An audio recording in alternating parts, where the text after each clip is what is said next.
بڑا ہی ایمان افروز ٹاپک ہے. جس رب نے ہمیں بنایا، جو خالق ہے، جو مالک ہے، جو ہم پر ہماری ماں سے کئی گنا زیادہ مہربان، بلکہ سب مہربانوں پر مہربانی کرنے والا وہی ہے، وہ ہمارا خالق و مالک، ہمارا پیارا اللہ ہے. ایک بڑی خوبصورت قرآن پاک کی صورت ہے جو سب کو یاد ہے، مگر اس خوبصورت صورت کا جو شان نزول ہے، پہلے میں وہ بیان کرتا ہوں، پھر آپ صورت سمجھ جائیں گے وہ کون سی ہے. اس صورت کا شان نزول یہ ہے کہ کفار نے نبی پاک علیہ الصلوۃ والسلام سے، جب نبی پاک نے ریویل کیا، اسلام کے بارے میں اعلان کیا، اللہ کی طرف بلایا، انہیں بتوں کی پوجا کرنے سے روکا، تو انہوں نے اللہ کے بارے میں سوال کرنا شروع کر دیے. اور بڑے عجیب و غریب سوال تھے ان کے کوسچنز بڑے یونیک تھے. وہ کہتے ہیں کہ کوئی کہتا اللہ کا نسب کیا ہے، تو اس کے خاندان کیا ہے. کوئی کہتا کہ وہ سونے کا ہے یا چاندی کا ہے، وہ لوہے کا ہے یا لکڑی کا ہے، کس چیز کا ہے، وہ کھاتا کیا ہے، پیتا کیا ہے، ربوبیت اس کو کیسے ملی، کسی ورثے میں ملی ہے اسے، اور اس کا وارث کون ہوگا. عجیب عجیب ان کے سوالات تھے. اللہ کریم نے ان سب کا جواب دینے کے لیے قرآن پاک کی یہ سورت نازل فرمائی. اب یہ سورت کون سی بتاتا ہوں، مگر پہلے اس سے ایک اور اس سورت کی فضیلت بیان کر دیتا ہوں کہ حضرت عائشہ صدیقہ رضی اللہ تعالیٰ عنہ فرماتی ہیں کہ نبی پاک علیہ الصلوۃ والسلام نے ایک لشکر روانہ کیا جہاد کے لیے، اور ایک شخص تھے اس میں، وہ اپنے ساتھیوں کو اس میں نماز پڑھاتے تھے. تو روزانہ نماز میں، ہر نماز میں سورہ فاتحہ کے بعد یہی والی سورت پڑھتے تھے. جب لشکر واپس آیا تو نبی پاک علیہ الصلوۃ والسلام سے کسی نے بات ذکر کر دی، حضور یہ جو ہمارے امام صاحب تھے یہ تو ہر نماز کی ہر رکعت میں سورہ فاتحہ کے بعد یہی سورت پڑھتے تھے. تو پیارے آقا علیہ الصلوۃ والسلام نے انہیں بلایا، فرمایا اس سے پوچھو کیوں ایسا کرتے تھے. تو جب لوگوں نے ان سے پوچھا، فرمایا یہ سورت تو رحمان کی صفت ہے، اس وجہ سے مجھے بڑی پسند ہے، میں پڑھنا پسند کرتا ہوں. تو نبی پاک نے فرمایا کہ اسے بتا دو کہ اللہ تعالیٰ بھی اس سے محبت فرماتا ہے. یہ ایسی صورت ہے کہ جو اس سے محبت کرتا ہے، جو اس کو زیادہ پڑھتا ہے، اسے رب بھی محبت فرماتا ہے. ہائے ہائے. نبی پاک علیہ الصلوۃ والسلام سے ایک شخص نے عرض کی، حضور مجھے اس صورت سے بڑی محبت ہے.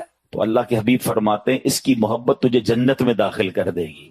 ہائے ہائے. اب جاننا چاہیں گے کون سی صورت ہے؟ سمجھ تو گئے ہوں گے آپ. وہ سورہ اخلاص ہے.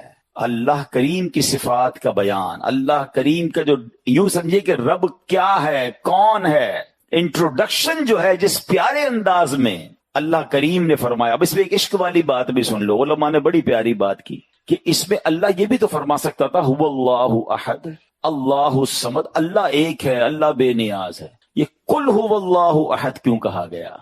ہاں یہ بڑی عشق والی بات ہے. اللہ نے اپنا ذکر بھی اپنے حبیب کی زبان سے کروایا ہے.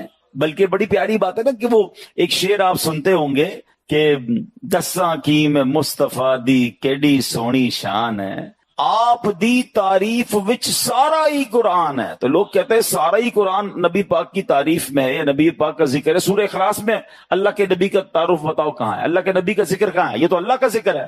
تو جن کی آنکھیں کچھ اور دیکھتی ہیں وہ کچھ اور دیکھتی ہیں. عشق والوں کو تو صاف صاف نظر آ رہا ہے کہ رب اپنی ربوبیت کا اعلان بھی کر رہا ہے تو محبوب کی زبانی کر رہا ہے. اے محبوب کہہ دو اللہ ایک ہے، انہیں سمجھا دو اللہ بے نیاز ہے. کل کہہ کے اپنی بات بھی لب سے تیرے سنی، اللہ کو ہے کتنی تیری گفتگو پسند. اللہ کے حبیب کو رب نے ارشاد فرمایا محبوب ان سے کہیے، سوال کر رہے نا آپ سے، آپ ہی نے جواب دیجئے. اور اب وہ جواب کیا ہے؟ کیا کمال کی صورت ہے.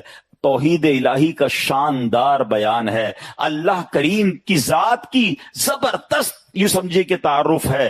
اللہ فرماتا ہے قل هو اللہ احد اللہ الصمد لم یلد ولم یولد ولم یکن له کفوا احد. تم فرماؤ اللہ ایک ہے، اللہ بے نیاز ہے، نہ اس نے کسی کو جنم دیا اور نہ وہ کسی سے پیدا ہوا اور کوئی اس کے برابر نہیں ہے. یہ عقیدہ توحید کو پکار پکار کر یہ سمجھے بیان کرنے والی یہ سورت ہے، اور اللہ کرے یہ ہمارے دل میں نقش ہو جائے. میں اس سورت کے بارے میں کچھ عرض کرتا ہوں، لیکن پہلے میں اس کی کچھ فضیلتیں بھی بتا دوں، اس کو اپنا ورد بنا لیں. تو اب اس سورت کی فضیلت کیا ہے پہلے یہ سن لیتے ہیں، پھر اس کو ڈیفینیشن کی طرف آتے ہیں. سبحان اللہ. حضرت ابو سعید خدری رضی اللہ عنہ راوی ہیں، نبی پاک علیہ الصلوۃ والسلام نے ارشاد فرمایا کیا تم میں سے کوئی اس سے عاجز ہے کہ وہ رات میں قرآن مجید کا تہائی حصہ پڑھ لے؟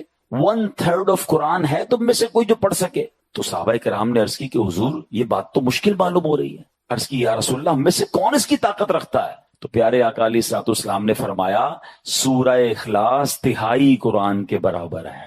یعنی اگر کوئی 3 بار سورہ اخلاص پڑھ لے نا تو اسے پورا قرآن پڑھنے کا ثواب ملتا ہے. پورے 3 منٹ نہیں لگتے.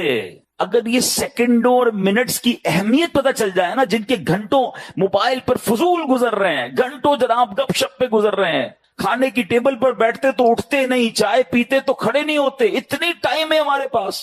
جس کو سمجھ آ جائے کہ میں 3 منٹ میں پورے قرآن پاک پڑھنے کا ثواب حاصل کر سکتا ہوں، اور میرے نبی کا وعدہ ہے نا تہائی قرآن کے برابر ہے، تو پڑھتے رہا کریں. اور اس میں اللہ کا ذکر بھی ہے، اللہ کی شان کا ذکر بھی ہے. بندہ اگر اس ترجمے کے ساتھ پڑھے تو محبت الہی اور انکریز ہوتی ہے اور اللہ پر یقین بڑھ جاتا ہے. آج کے دور میں تو توحید پر، ایگزسٹنس آف اللہ سبحانہ و تعالیٰ پر بار بار ذکر کرنے کی حاجت ہے.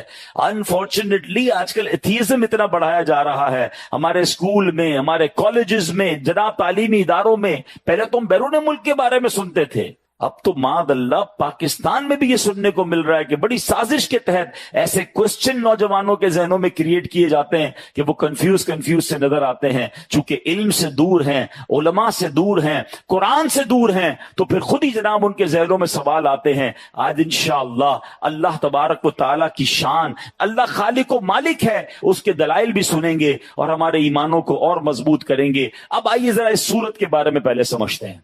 یاد رہے کہ قل هو اللہ احد، کہو اللہ ایک ہے. عرب میں کفار کی بہت ساری قسمیں تھیں، دہریہ، مشرک، اللہ تعالیٰ کی صفات کے منکر، اللہ تعالیٰ کے لیے اولاد ماننے والے، معاذ اللہ الگ الگ قسم کے وہ کفار تھے. تو اس صورت میں سب کی تردید کر دی. هو اللہ فرمانے میں دہریوں کی تردید کر دی، وہ کہتے ہیں اللہ، کوئی اللہ ہے ہی نہیں دنیا میں، کوئی خالق ہی نہیں ہے، ان کی تردید کر دی کہ اللہ ہے اور ایک ہے. احد فرمایا، مشرکین کا رد کر دیا جو بتوں کی پوجا کرتے تھے، کہتے اللہ بھی ہے بت بھی ہے، معاذ اللہ، ان سب کا رد کر دیا. اور پھر اللہ اکبر، بقیہ آیات میں بقیہ کفار کا رد کیا. وہ اللہ ایک ہے، ربوبیت اور الوہیت میں عظمت و کمال کی صفات کے ساتھ موصوف ہے، اس کی نہ کوئی مثل ہے، نہ نظیر ہے، نہ شبیہ ہے، اس کا کوئی شریک نہیں ہے. پھر آگے فرمایا اللہ الصمد، اللہ بے نیاز ہے، کھانے پینے سے بے نیاز ہے، ہمیشہ ہے، ہمیشہ رہے گا، کسی کام میں کسی کا حاجت مند نہیں ہے. اور آگے فرمایا لم یلد ولم یولد، نہ اس نے کسی کو جنم دیا نہ وہ کسی سے پیدا ہوا. تو اب یہ ان لوگوں کا رد ہے جو معاذ اللہ کبھی حضرت عیسیٰ کو اللہ کی اولاد مانتے تھے یا فرشتوں کو اللہ کی بیٹیاں مانتے تھے. ان سب کا رد کیا. اللہ کی کوئی اولاد نہیں، اللہ کسی سے پیدا نہیں ہوا. پھر آگے فرمایا وَلَمْ يَكُنْ لَهُ كُفُوًا أَحَدٌ، اور کوئی اس کے برابر نہیں، نہ ذات میں نہ صفات میں، کیونکہ وہ واجب ہے، خالق ہے، باقی سب ممکن، مخلوق اور حادث ہیں. اس کی صفات ذاتی ہیں، قدیم ہیں، غیر محدود ہیں، جبکہ مخلوق کی جو صفت ہوتی ہے وہ محدود ہوتی ہے، محدود بھی ہے، حادث بھی ہے، ختم ہو جانے والی ہے. تو یہ ڈفرینشیٹ بھی کر دیا گیا کہ اللہ کا کوئی ثانی نہیں، کوئی نظیر نہیں، اس کا کوئی ہمتا نہیں ہے، وہ سب کا خالق و مالک ہے. تو سورہ اخلاص پکار پکار کر توحید کے نغمے، توحید کی درس جو ہے ہمیں اس سے ملتا ہے. اے میرے پیارے اسلامی بھائیوں، آج اب سمجھنا یہ ہے کہ اسلام کا جو سب سے بنیادی عقیدہ ہے نا، یعنی ون آف دا ٹاپ بنیادی عقائد میں سے اہم اور پہلا نظریہ کیا ہے؟ وہ عقیدہ توحید ہے. توحید تمام عقائد کی اصل اور جڑ ہے. جس طرح درخت کا وجود شاخ سے نہیں ہوتا، شاخیں تو اگتی رہتی ہیں، درخت کا وجود جڑ سے ہوتا ہے. میرے اور آپ کے ایمان کی جو جڑ ہے نا، وہ توحید الہی ہے. یاد رکھیے گا، یاد رکھیے، عقیدہ توحید پر ایمان لائے بغیر کوئی مسلمان نہیں ہو سکتا. جو لوگ ایک سے زیادہ خدا ہونے کے قائل ہیں، اللہ پاک نے ان کے کفر کا صاف اعلان فرمایا.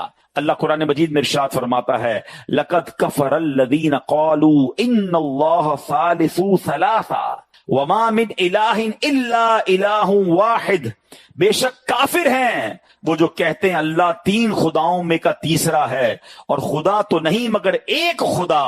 وَإِن لَّمْ يَنْتَهُوا عَمَّا يَقُولُونَ لَيَمَسَّنَّ الَّذِينَ كَفَرُوا مِنْهُمْ عَذَابٌ أَلِيمٌ، اور فرمایا اگر اپنی بات سے باز نہ آئے تو جو ان میں کافر مریں گے تو ضرور ان کو دردناک عذاب پہنچے گا. یعنی کفار کے لیے، اللہ کو ایک نہ ماننے والوں کے لیے دردناک عذاب رب نے خود اعلان فرمایا. اب میرے پیارے اسلامی بھائیوں، توحید، اب یہ سوال ذہن میں پیدا ہو سکتا ہے، ینگسٹر بھی موجود ہیں کہ ٹھیک ہے یہ بات تو سمجھ آ گئی، ہم بچپن سے بھی پڑھ رہے ہیں کہ 5 پلر آف اسلام ہے، اس میں پہلا عقیدہ توحید ہے. اب what is the definition of توحید؟ میں آسان لفظوں میں آپ کو اس کو بھی ڈیفائن کر دیتا ہوں. توحید کا معنی ہے اللہ کریم کی ذات پاک کو اس کی ذات اور صفات میں شریک سے پاک ماننا. یعنی اللہ کی ذات میں کوئی شریک نہیں ہے اور اللہ کی صفات میں اس کا کوئی شریک نہیں ہے. یعنی جیسا اللہ ہے ویسا ہم کسی کو اللہ نہ مانیں. اگر کوئی اللہ پاک کے ہوتے ہوئے کسی دوسرے کو اللہ تصور کرتا ہے تو وہ ذات میں شرک کرتا ہے. یہ بھی توحید سے باہر ہو گیا، مشرک ہو گیا. اچھا، علم، سماع یعنی سننا، علم، بصارت، اللہ پاک کی صفات ہیں. ان صفات میں کسی دوسرے کو شریک ٹھہرانے والا مشرک ہے. یعنی ذات میں شریک ٹھہرانے والا بھی مشرک، اور اللہ کو جیسا رب ہے عبادت کے لائق، ایسا عبادت کے لائق کسی کو اور کو بھی ماننے والا یہ بھی مشرک ہو جائے گا. یہ توحید الہی کا منکر اور کافر ہو جائے گا. سب سے پہلا عقیدہ یہ ہے کہ اللہ ایک ہی ہے. پہلے تو اب یہ ڈیفیٹ کرنا ہوگا کہ اللہ ہے اور اللہ ایک ہی ہے، وہی عبادت کے لائق ہے، نہ اس کی ذات میں کوئی شریک ہے نہ اس کی صفات میں کوئی شریک ہے. دس از ایکچوئل ڈیفینیشن آف توحید جو ہمیں سمجھنی ہے. اب اس کو تھوڑا سا مزید آگے لے کر چلتے. علامہ ابراہیم بن محمد باجوری رحمۃ اللہ تعالی فرماتے ہیں اللہ پاک اپنی ذات اور صفات میں تنہا واحد ہے، یعنی اس کا کوئی نظیر نہیں ہے. ذات کے واحد ہونے کا یہ مطلب ہے کہ وہ اجزاء سے مل کر بنے ہونے میں پاک ہے. ٹھیک ہے نا، اس کی باڈی معاذ جس طرح ہم اپنی باڈی ہوتی ہے، ہم کہتے ہیں مختلف اجزاء سے مل کر بنی ہے. اللہ اس طرح اجزاء سے مل کر بننے سے پاک ہے. صفات میں تنہا ہونے سے مراد یہ ہے کہ جن سے صفت جیسے علم یا قدرت میں کثرت سے پاک ہے، جیسے 2 یا اس سے زیادہ قدرتیں، 2 یا اس سے زیادہ علم، اس طرح افعال میں یکتا ہونے کا معنی یہ ہے کہ اللہ پاک کے افعال میں نہ تو کوئی دوسرا شریک ہے اور نہ ہی اس کا کوئی مددگار. اب یہاں بڑا اہم کوسچن، جب بھی توحید پر بات ہوتی ہے نا تو کچھ کنفیوژنز پھیلا دی جاتی ہیں. اب سوال پیدا ہو سکتا ہے کہ علم اللہ پاک کی صفت ہے، اگر کسی دوسرے کے لیے علم ثابت کریں تو کیا یہ شرک ہے؟ سمیع، سننے والا، یہ اللہ پاک کی صفت ہے، اگر کسی دوسرے کو بھی سننے والا کہیں تو کیا یہ شرک ہے؟ اب یہ بڑا حیات، ہمارا زندہ ہونا، اللہ تو حی قیوم ہمیشہ رہنے والا ہے، ہم بندوں کو بھی کہتے ہیں یہ بھی زندہ ہے، تو کیا یہ بھی شرک ہو جائے گا؟ یہ جب آپ آج عقیدہ توحید کی یہ باریک لائن سمجھ جائیں گے نا تو آئندہ شرک اور توحید میں فرق کرنے کا آپ کا مسئلہ ہمیشہ کے لیے سالو ہو جائے گا. اب ذرا غور سے سمجھیے، اس کا جواب سنیے گا. یاد رکھیے کہ اللہ پاک کی حیات پر تو سب کا ایمان ہے، اور وہ تمام جنہیں اللہ پاک نے صفت حیات عطا فرمائی ہے وہ سب اس صفت کے حامل ہیں. بس ہم نے اپنے لیے بھی حیات کو تو صفت مانا ہے نا، ہم بھی تو زندہ ہیں، مگر ہم کیا کہتے ہیں ہمیں زندگی دینے والا کون ہے؟ ہماری زندگی ٹیمپریری ہے، ہماری زندگی دینے والا کون ہے؟ اللہ تعالیٰ ہے. اللہ بھی حی ہے، اس وقت میں بھی زندہ ہوں، آپ بھی زندہ ہیں، مگر ہمیں زندگی دینے والا رب ہے، اور رب کو زندگی دینے والا کوئی نہیں ہے. وہ ساری کائنات میں زندگی بانٹنے والا ہے، مگر میری زندگی محدود، میری حیات محدود، میں نہیں تھا، معدوم تھا اور اس دنیا میں آیا ہوں. دنیا میں پہلے ہم نہیں تھے، we are not existing، ہم ایگزسٹ نہیں کر رہے تھے، ہم نہ ہونے سے ہونا ہوئے اور تھوڑے عرصے بعد پھر نہ ہونا ہو جائیں گے. معدوم سے حاضر ہوئے، ظاہر ہوئے، پھر معدوم ہو جائیں گے. اللہ ایسا نہیں معاذ اللہ کے پہلے رب نہیں تھا پھر رب آیا. رب ہمیشہ سے ہے، ہمیشہ رہے گا. جس دن یہ ڈفرینشیٹ آپ نے کر لیا تو پھر تو یہ شرک نہ ہوا. اگر کوئی یہ مانے جیسا اللہ حی ہے، جیسا اللہ قیوم ہے، جیسا اللہ کی حیات ہے ایسا اس بندے کی حیات ہے، پھر تو یہ صاف شرک ہو جائے گا. اور دنیا میں کوئی کسی کے لیے ایسا نہیں مانتا. بالکل اسی طرح اللہ سمیع ہے، سننے والا ہے، میں بھی سن رہا ہوں، آپ بھی سن رہے ہیں. کسی کے ذہن میں خیال نہیں آتا کہ یار یہ شرک ہو رہا ہے، اس لیے شرک شرک نہیں ہو رہا کہ اللہ کا سننا سبحان اللہ اس کی شان اور ہے. اللہ نے ہمیں یہ سعادت دی ہے کہ ہمارے کان سنتے ہیں، مگر ہم نے اللہ سے لیا ہے، اللہ نے کسی سے نہیں لیا ہے.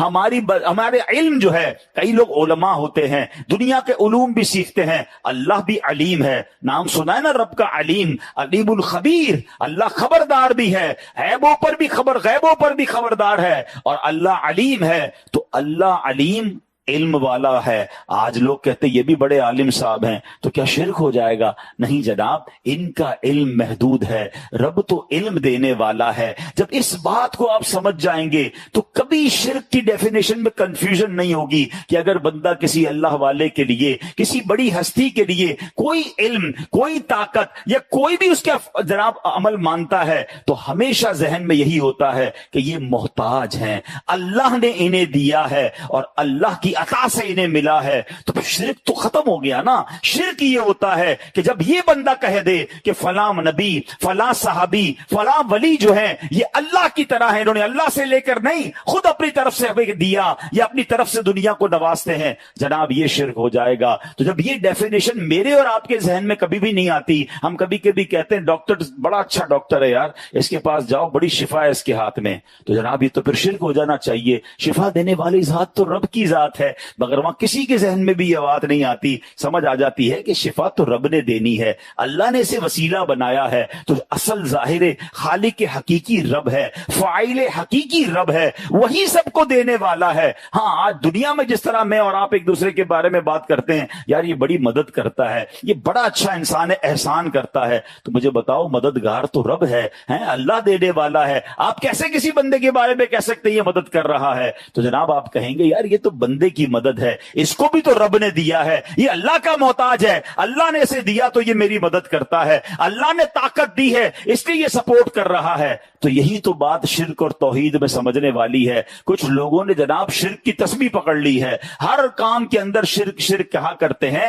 شرک یہ نہیں ہے، ذات میں کوئی کسی کو شامل کر لے یقیناً مشرک ہے، اللہ کے سوا کسی اور کو عبادت کے لائق سمجھے وہ مشرک ہے، اور اللہ کی صفات میں کسی کو شامل کر لے کہ جیسا رب ہے، خالق ہے، جیسا مالک ہے، جیسا اس کا سب کچھ ہے، ایسا ہی کسی کو مانے گا تو یقیناً وہ مشرک ہو جائے گا. مگر الحمدللہ مسلمانوں کا یہ عقیدہ نہیں ہوا کرتا. اللہ والوں کے لیے بھی جب بھی وہ ان کی طرف ان کے کمال کی طرف یا ان کے کسی اعلیٰ وصف کی طرف توجہ کرتے ہیں تو ذہن میں یہی ہوتا ہے یہ اللہ کے نیک بندے ہیں، عبادت کر کے بڑا مرتبہ پا لیا ہے، اللہ نے انہیں اپنے کمال سے، اللہ نے اپنی قدرت سے انہیں کچھ عطائیں فرمائی ہیں، تو یہ جناب ہم لوگوں سے آگے ہیں، مگر رب کے یہ بھی محتاج ہیں. اللہ کی عطا کے بغیر کوئی کسی کی کوئی مدد نہیں کر سکتا. تو امید ہے کہ یہ بات ہمیں کلیئر ہو جائے گی. اب ہم آتے ہیں کہ اللہ موجود ہے. آج کے دور میں اس ٹاپک کو بہت ڈسکس کرنا ضروری ہے. بدقسمتی ہے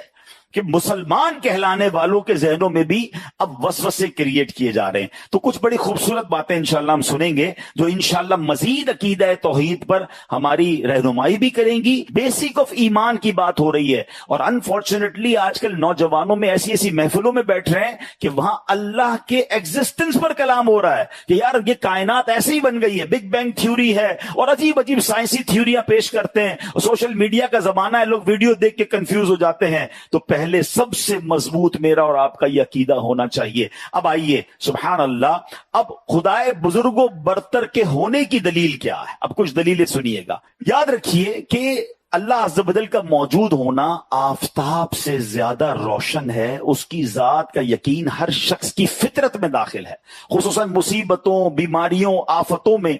یہ انسان کی فطرت ہے کہ جب بڑی مصیبت میں آتا ہے نا، بڑے سے بڑا منکر بھی جو ہے نا وہ پھر اللہ کی طرف رجوع کر لیتا ہے کہ یار اب پھنس گیا ہوں، اب دعا کروں. اب کسی کو کہتا ہے اللہ سے دعا کر دو، اب اسے یاد آتا ہے کہ کوئی ہے خالق، کوئی ہے مالک جس کی طرف میں نے رجوع کرنا ہے. جب پریشان ہوتا ہے تو اسے رب کی یاد آتی ہے. اور تھوڑی سی عقل والا انسان بھی اگر صرف اس دنیا پر نظر کر لینا تو یقین کر لیتا ہے کہ بے شک یہ آسمان و زمین، یہ ستارے، یہ سیارے، انسان و حیوان، تمام مخلوق کسی نہ کسی کسی کے پیدا کرنے سے پیدا ہوئی ہے. ارے آخر کوئی تو ہے جو انہیں پیدا کر رہا ہے، جس طرح چاہتا ہے اس میں تصرف کرتا ہے. کیونکہ جب ہم کسی تخت یا کرسی کو دیکھتے ہیں، مثال کے طور پر یہ میری ڈیسک ہے، آپ کسی بھی کرسی کو دیکھیں، دیکھتے ہی خیال کیا آتا ہے کہ اس کو کسی نے بنایا ہوگا، یہ خود بخود بن نہیں سکتی ہے. تو ذرا بتاؤ نا، اتنی بڑی دنیا، اتنا بڑا سسٹم جو بہت خوبصورت انداز میں چل رہا ہے، کیا کسی نے نہیں بنایا ہوگا؟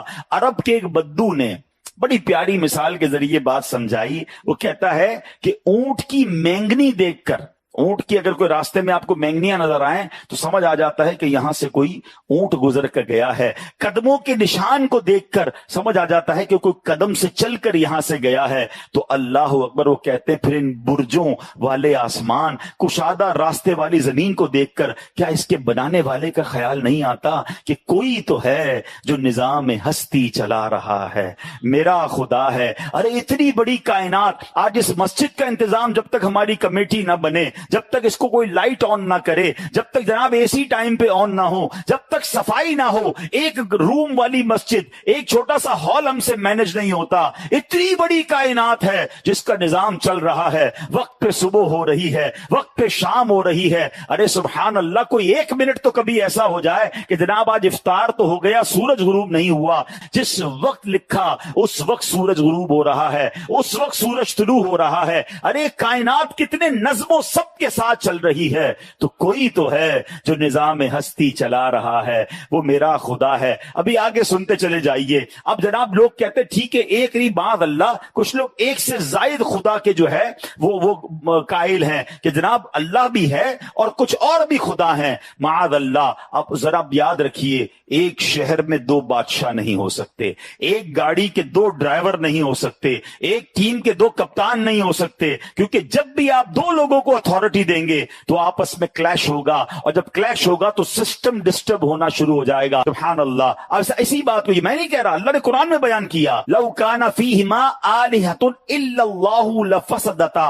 فرمایا اگر آسمان و زمین میں اللہ کے سوا اور خدا ہوتے تو ضرور تباہ ہوتے، یعنی پھر لڑائی جھگڑا اور تباہی اور بربادی اس کائنات کی ہو جاتی. یہ ایک سسٹم کے تحت پوری کائنات کا چلنا پکار پکار کر بتا رہا ہے کہ ایک ہی خالق ہے، ایک ہی مالک ہے، اور وہی رب العالمین ہے. اب آگے چلیے، قرآن مجید کی ایک بہت خوبصورت آیت ہے، شہید اللہ انہ لا الہ الا ہو والملائکۃ واولو العلم قائما بالقسط.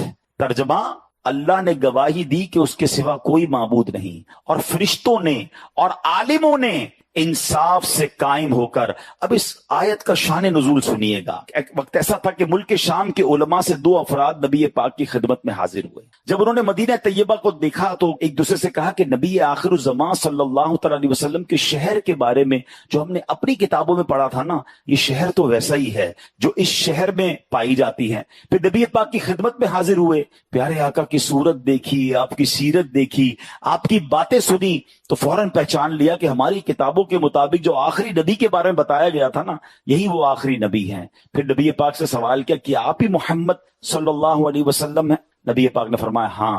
انہوں نے عرض کیا ہم آپ سے ایک سوال کریں گے، اگر آپ نے درست جواب دے دیا تو ہم آپ پر ایمان لے آئیں گے. تو نبی کریم علیہ الصلوۃ والسلام نے فرمایا سوال کرو. انہوں نے عرض کیا کتاب اللہ میں سب سے بڑی شہادت کون سی ہے، سب سے بڑی گواہی کون سی ہے؟ تو یہ آیت نازل ہوئی اور اس کو سن کر وہ دونوں شامی جو لوگ تھے وہ مسلمان ہو گئے. اب یہ آیت کیا ہے، ترجمہ پھر سنو. اللہ نے گواہی دی کہ اس کے سوا کوئی معبود نہیں، اور فرشتوں نے اور عالموں نے انصاف سے قائم ہو کر. سبحان اللہ. اس میں فرمایا گیا کہ اہل علم بڑی عزت والے ہیں. رب کریم نے اپنی توحید کے گواہی میں انہیں شامل فرمایا ہے. اللہ اکبر. تو ہمیں علماء کرام سے مربوط رہنا ہے. یعنی اللہ نے کیا فرمایا کہ اللہ ایک ہے، اس کے معبود ہونے کی گواہی کس نے دی؟ فرمایا فرشتوں نے اور عالموں نے گواہی دی. اپنی گواہی میں رب نے عالموں کو، اہل علم کو شامل فرمایا. تو اہل علم کی یہ شان ہے جو علم سے دور ہوتے ہیں، پھر اللہ کی ایگزسٹنس پر بھی ان کے ذہنوں میں وسوسے آ جایا کرتے ہیں. ایک اور جگہ اللہ نے قرآن میں ارشاد فرمایا وَإِلَٰهُكُمْ إِلَٰهٌ وَاحِدٌ لَا إِلَٰهَ إِلَّا هُوَ الرَّحْمَٰنُ الرَّحِيمُ. اور تمہارا معبود ایک معبود ہے، اس کے سوا کوئی معبود نہیں مگر وہی بڑی رحمت والا ہے. اب آئیے امام اعظم ابو حنیفہ علم کا سمندر ہے نا، ایسے ہی تھوڑی کروڑوں لوگ ان کے پیروکار ہیں. ان کے پاس ایک شخص آیا، دہری جو ہوتا ہے نا ایتھیسٹ، آج بھی بڑے بڑے جناب ایتھیسٹ بنتے چلے جا رہے ہیں. ایک دہری آئے اور کہتے ہیں کہ حضور ہم جو ہے وہ اللہ موجود ہے اس کی دلیل دیجئے. آپ فرماتے میں سوچ رہا ہوں کافی دیر سے کہ لوگوں نے مجھ سے کہا ہے کہ ایک بہت بڑی کشتی ہے اور اس میں طرح طرح کا تجارتی سامان لدا ہوا ہے، کارگو شپ ہے، اور اس کا کوئی نگہبان نہیں ہے، اس کا کوئی چلانے والا بھی نہیں ہے، اور بالکل اپنا سفر پورا کر رہی ہے. سمندر میں طوفان آتا ہے تو اس کو بھی چیرتی بھی گزر جاتی ہے، جہاں رکنا ہوتا ہے وہاں رک جاتی ہے، سامان آف لوڈ کرتی ہے، پھر سامان آتا ہے پھر وہ چلتی رہتی ہے. نہ اس کا کوئی چلانے والا ہے، نہ کوئی کیپٹن ہے، نہ کوئی انتظامیہ، خود ہی چل رہی ہے وہ کشتی. دہریے کہتے ہیں حضور کوئی عقل مند انسان ایسی بات کیسے کر سکتا ہے کہ ایک شپ خود ہی چل رہی ہے، کارگو بھی اٹھا رہی ہے، کارگو اتار بھی رہی ہے، ٹائم پہ پہنچ بھی رہی ہے، طوفان کو جناب چیرتی بھی جا رہی ہے. اللہ اکبر. تو امام صاحب کہتے ہیں کہ تمہاری عقلوں پر مجھے ماتم کرنے کو جی چاہتا ہے. ایک کشتی بغیر چلانے والے کے بغیر نہیں چل سکتی، یہ ساری کائنات کیسے چل رہی ہے؟ وہ یہ دلیل سن کر سارے کے سارے جو ہے وہ مسلمان ہو گئے اور جناب اللہ کو پہچان لیا. اسی طرح امام شافعی رحمۃ اللہ تعالی سے سوال ہوا کہ مجھے بڑا پیارا جواب، مجھے بڑا مزہ آیا جب میں نے یہ پڑھا. غور سے سنیے گا. امام شافعی سے سوال ہوا کہ اللہ تعالیٰ موجود ہے، دلیل دیجئے. آپ نے کہا شہتوت کے درخت کے پتے سارے ایک جیسے ہوتے. شہتوت کا درخت دیکھا ہے؟ جو بچوں نے شاید کم دیکھا ہو، پہلے تو ہم اسکولوں میں بھی مارے تھا. بہرحال آپ اس کو آسان لفظوں میں کسی بھی درخت کے پتے سمجھ لیں، لیکن شہتوت ایک باقاعدہ پھلی ہے اور بڑا اچھا پھل ہوتا ہے. تو شہتوت کے درخت کے بارے میں آپ نے مثال دی. آپ کہتے سارے پتے ایک جیسے ہیں، ایک ہی ذائقے کے ہیں. کیڑے، شہد کی مکھی، گائیں، بکریاں اور ہرن سب اس کو کھاتے ہیں یا کچھ چاٹتے ہیں. فرمایا اسی پتے کو کھا کر اگر کیڑا کھاتا ہے ریشم کا تو اس سے ریشم بن جاتا ہے. شہد کی مکھی اسے چاٹتی ہے تو اس سے شہد بن جاتا ہے. ہرن اسے کھاتا ہے تو اس کے اندر مشک بن جاتا ہے. ہرن کے اندر ایک مشک ہوتا ہے، نافع ہوتا ہے جو بڑی زبردست خوشبو ہوتی ہے. فرمایا گائیں بکریاں کھاتی ہے تو مینگنیاں نکالتی ہیں. فرماتے یہ اس امر کی صاف دلیل ہے، اس بات کی صاف دلیل ہے کہ ایک ہی پتے میں مختلف قسم کی تاثیر شامل کرنے والا کوئی ہے، کوئی خالق ہے جس کی قدرت ہے کہ جناب پتا ایک ہے مگر الگ الگ جسم میں اللہ نے وہ طاقت دی ہے کہ کوئی شہد کی مکھی چاٹ رہی ہے تو شہد نکال رہی ہے، ریشم کا کیڑا کھا رہا ہے تو ریشم بنا رہا ہے، ہرن کھاتی ہے تو خوشبو بناتی ہے، گائے بکریاں کھاتی ہے تو مینگنیاں نکالتی ہے. تو اللہ اکبر، کوئی تو ہے جو نظام میں ہستی چلا رہا ہے، میرا خدا ہے. تو بزرگان دین نے بڑے کمال سے جوابات دیے. اچھا جناب، امام جعفر صادق رحمت اللہ تعالی کے پاس ایک ملحد آیا جو اللہ کو نہیں مانتا تھا. کہتے ہیں آپ بتائیے اللہ ایک کیسے ہے؟ اللہ موجود ہے، پہلے دلیل دیجئے. آپ نے فرمایا کبھی سمندری سفر پر گئے ہو؟ کہتا گیا ہوں. کوئی واقعہ ہوا؟ کہتا ہاں بڑا خطرناک واقعہ ہوا. کیا ہوا؟ کہ ایک دن سمندری سفر کے درمیان میں تھا تو بڑا طوفان آیا، میری کشتی ٹوٹ گئی، کئی لوگ ڈوب گئے اور میں جو ہے وہ ٹوٹی ہوئی کشتی کے تختے کو پکڑا. تو امام جعفر صادق نے فرمایا کہ پہلے تو سمندری سفر جب تم نے شروع کیا تو کس پر بھروسہ تھا؟ کشتی پر بھروسہ. کشتی ٹوٹ گئی، تختے کو پکڑ لیا، اب کس پر بھروسہ تھا؟ کہ حضور اب میرے تختے پر بھروسہ تھا. جب یہ ختم ہو گئے تو پھر کیا ہوا؟ وہ کہتے ہیں حضور یہ ہوا کہ مجھ سے تختہ بھی چھوٹ گیا ہے، اب میں تنہا، سمندر کی موجیں ہیں. فرمایا اس وقت کس پر بھروسہ تھا؟ جو اس وقت بھی زندہ رہنے کا جو بھروسہ تھا نا، جو امید کی کرن تھی، وہی اللہ تبارک و تعالی، وہی اللہ کی شان ہے کہ جب سارے اسباب ختم ہو جائیں پھر بھی دل میں ایک ہوپ باقی رہتی ہے کہ کوئی ہے جو مجھے بچا لے گا، کوئی ہے جو مجھے نکال لے گا. فرمایا وہی جو تمہیں تختہ بھی ختم ہونے پر امید دلا رہا تھا، وہی رب عز و جل کی قدرت ہے. مان لو کہ اللہ نے تمہیں بچایا ہے. وہ ملحد کہتا ہے جناب آپ نے بالکل صحیح بات کی، کشتی پہ گیا تو کشتی بڑی مضبوط تھی، میرا بھروسہ کشتی پر تھا، مجھے پتا تھا چلانے والے بھی مضبوط ہیں اور ان کو سوئمنگ بھی بڑی اچھی آتی ہے، مگر طوفان آیا تو کشتی ٹوٹ گئی، میرے سامنے بڑے بڑے سوئمر ڈوب گئے. اب میں نے تختہ پکڑ لیا، میں نے کہا یہ تختہ مجھے بچا لے گا. کچھ عرصے بعد تختہ بھی ہاتھ سے گیا، اب میں تھا اور سمندر کی موجیں تھیں، مگر دل میں پھر بھی ایک امید کی کرن تھی کہ میں بچ سکتا ہوں. فرمایا وہی تو تھا، وہی تو رب ہے جس نے تجھے اس تکلیف میں بھی تنہا نہ چھوڑا اور تیرے دل میں امید جگائے رکھی. تو اللہ ایک ہے، اللہ موجود ہے. سبحان اللہ. چلے میں آج کی دنیا کی بات کر لیتا ہوں. 8